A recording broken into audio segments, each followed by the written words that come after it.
Hi guys, Larissa at Prodigal Pieces here. I have a super fun upcycle for you today using some thrift store finds. I don't know about you, but the 80s craze of the heart cutouts has kind of went on its way, thankfully, but you can still find these pieces at the thrift store. And what I mean are these pine pieces with the heart cut out here. I don't know if you can see.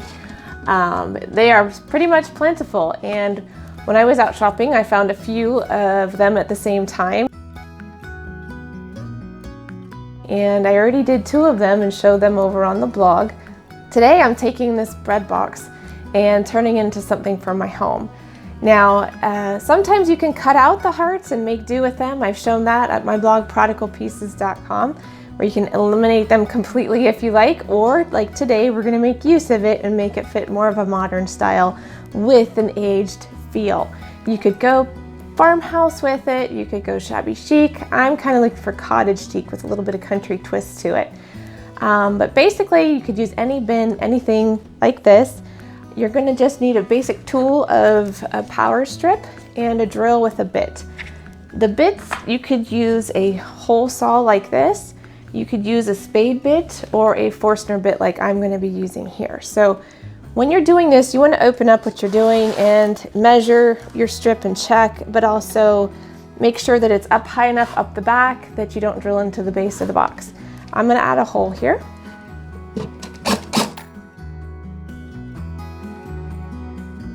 Okay, there we go. We've got a hole for our cord to peek out, and I will show you the next steps here in a bit. Okay, I decided I wanted to give this kind of a cottage feel. I want the base dark coat here to peek out. So to do that and give it a time-worn feel, I'm going to be adding some crackle. This is also a vintage style, but instead of using cutesy country, I'm kind of going for cottage chic. So you can consider if you didn't have a dark base, but you wanted to peek through, using a dark color as a base coat of paint, you could do that first, then put the crackle on top. I'm just applying it to here. I've cleaned this all off with, you can use rubbing alcohol, vinegar, or just even a cloth. And I'll be using my zebra square brush. I love these brushes. I rave about it all the time. I even carry them in my shop, 7 different styles for different uses. This works great for highlighting little areas with the crackle here. But the idea with the crackle is when you're applying it, you want it to go on thick if you want it to crackle.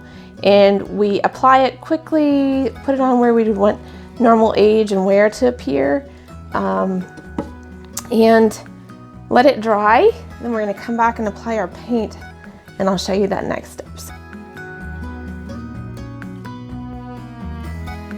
Okay guys, the crackle has cured, and while the crackle was curing, I went ahead and painted the interior here this kind of soft bubblegum, not quite bubblegum, but a soft pink.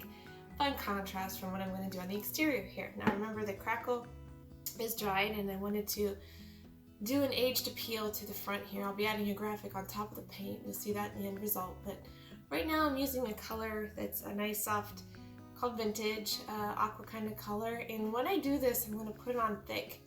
I don't want to do a second coat, so I'm putting on thick so it does the crackle nice and deep. And to increase that, I'm going to use a hair dryer. So I'll try to do a close-up here to show you what it looks like. But basically using my fan brush, my zebra fan brush, just getting it on and letting it do its thing. I'm going to work in small batches so that I can use the hair dryer as I go. But the idea is the thicker the paint and the faster it cures, the bigger cracks you get. So that's kind of the cool part, the fun part. I'll just do the lid here and then maybe show you a close-up at another angle. It's already starting to crack, so I'm excited. It's fun to see this kind of thing be transformed right before your eyes. Have you ever tried it before? I'd love to hear about your experiences. Leave me a comment below. It's neat to hear what other people find is fun or what works for them. That's what I'm here for, right? Sharing. All right, I'm gonna grab my hair dryer. I'm not sure if you can see from there the crackle going on.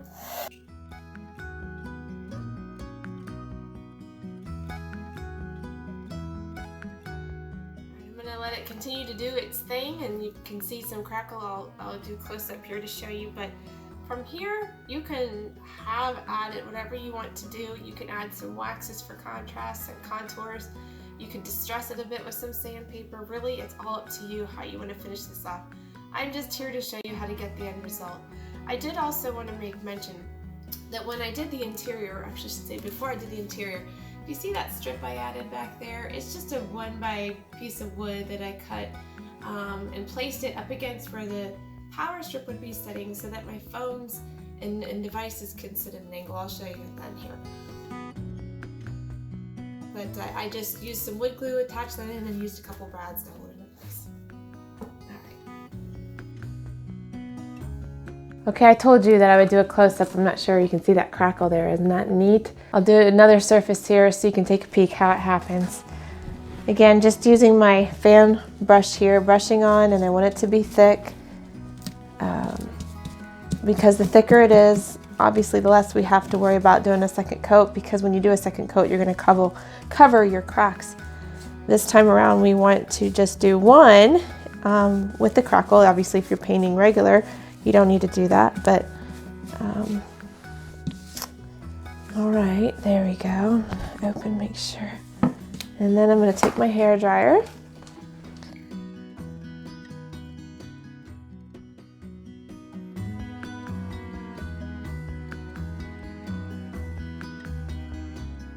There we go. We're getting some, what I would say, maybe kind of crusty, cool cracks, but that's what I'm after. All right, the exterior has dried. I'm going to show you real quick. Yes, I'm here. How to stick in this power strip. You could use screws and mount them in, but it's tricky, I'll be honest. I like to just use Velcro, makes it easy. That way I can pull it out and rearrange if I need to. Remember, I added this strip here so that the phones and tablets and such can rest and lean back. What I like to do is, really any kind of Velcro can work, but I use the adhesive kind. I could just stick that in there, but I found that if you try to yank it out, sometimes it'll pull it off. So to make it a little bit even more sticky, adhesive, whatever, I use a bit of this hot glue and press it down in there. Can't say enough good about this battery operated version either. Oh my goodness, lifesaver, especially when it comes to upholstery, if you do upholstery work. So I put a couple strips down in here, in this back part. And then on the back of the strip here, I like to just stick it in. Once I get it kind of lined up, I know where to roughly put the loop version of the Velcro. Again, this glue just adds a little bit of extra oomph so that it stays in there nice and tight. All right, we're gonna finish up and then show you what I do with the front with the little graphic that I'm gonna be putting on. All right, the last part is here. I totally could stop here and just let this go, but I'm gonna add a few more things.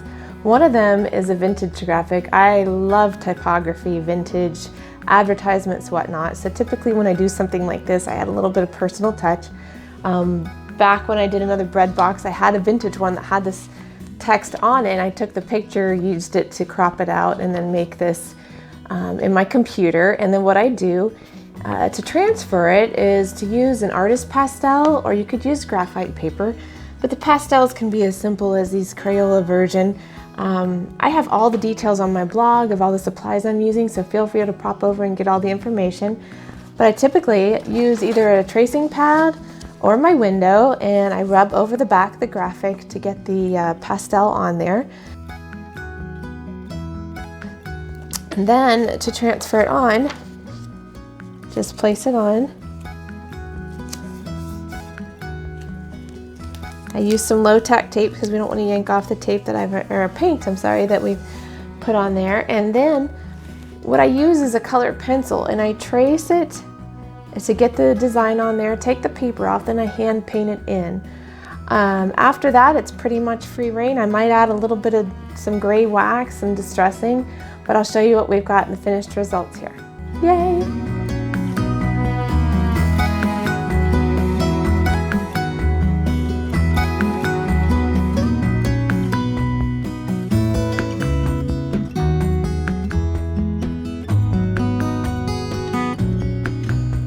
Well, the bread box is done. Now we have this just adorable, if you will, cute, cottagey chic charging station for our devices. There's nothing better than hiding the obvious. When you look for things in your home to be kind of old world or vintage, you know, you want to hide the modern sometimes. Anyway, the whole idea was to show you how I took something from the thrift store that somebody obviously didn't care for anymore, but maybe they hadn't thought outside the box, that maybe their box could become something more. So I hope you had fun. I hope you're inspired to maybe either recreate something in your home for yourself, or we'll go out on a hunt to find that trasher that I so love. But either way, I invite you over to the blog to see the other 2 projects I made with heart cutouts, even other things as well that I've done with heart cutouts. I always have things going on over there. If you sign up for my newsletter, you'll get everything in your inbox, and you'll get my free furniture buying guide, plus a discount to my shop. But I hope you had fun, and I'll see you next time. Bye.